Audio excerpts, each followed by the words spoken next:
First, I'd like to thank you for sitting down and speaking with us. Yeah, no problem. Now, do you know why you've been brought onto the show? I just want to make sure that our viewers understand that we've randomly selected you. Yeah, I have no idea why I'm here. You just came to my dorm and asked me if I wanted to be a guest on the show. Great. Well, we're interviewing college students and asking them how anxiety affects them. If you don't mind, how does anxiety affect you?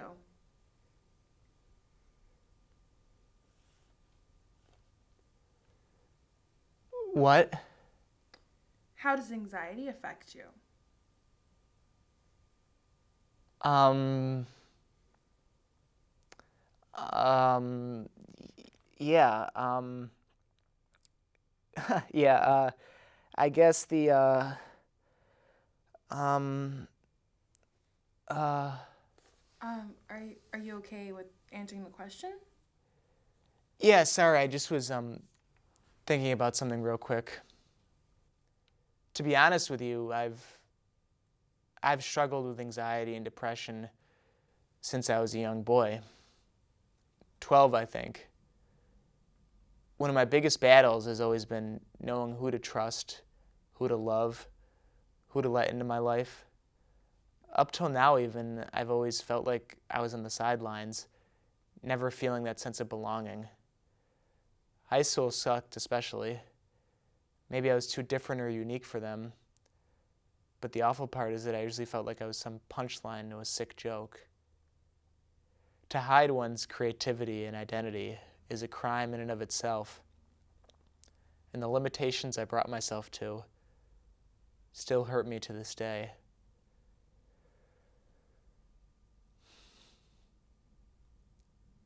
I've always longed for that friend group who could keep me up to date on things or include me in on their discussions in the hall. But I rarely found the opportunity for that. And even if I did, it didn't feel right to me. I guess the hardest part wasn't the days I'd spend isolated, but it was the days I'd hang out with my friends and barely know what to say to them. I'm glad I found more of my people here at college, but the pain from high school remains branded on my skin, softly calling for help. Wow. I'm sorry to hear that. You must have fought so hard.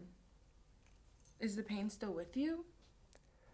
Don't be one of those people who feels obligated to feel sorry for me. At the end of the day, you're just waiting for that paycheck to come. I can tell this is hard for you. Do you mind me asking one more question? Go right ahead. You mentioned creativity and isolation in your previous comments. In what ways were you most creative during your saddest times?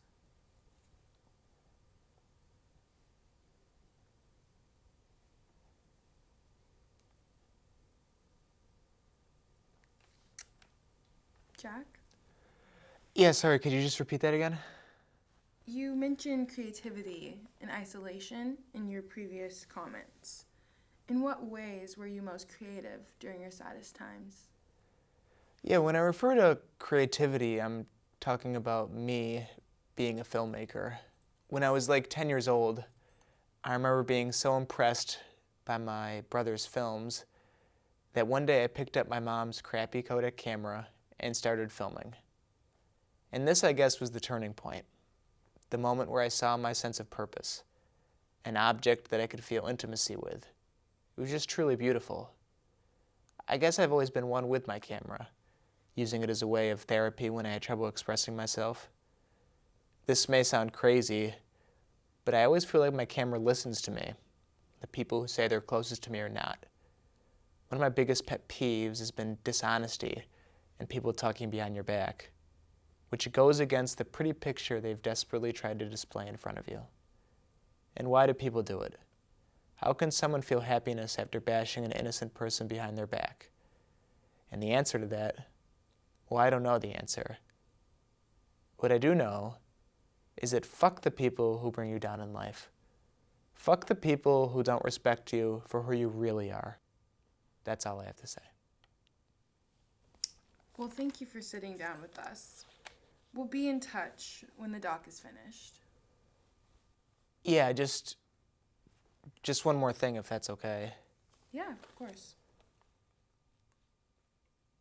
We're all fragile leaves, drowning in the bloody waters of society, gasping for air.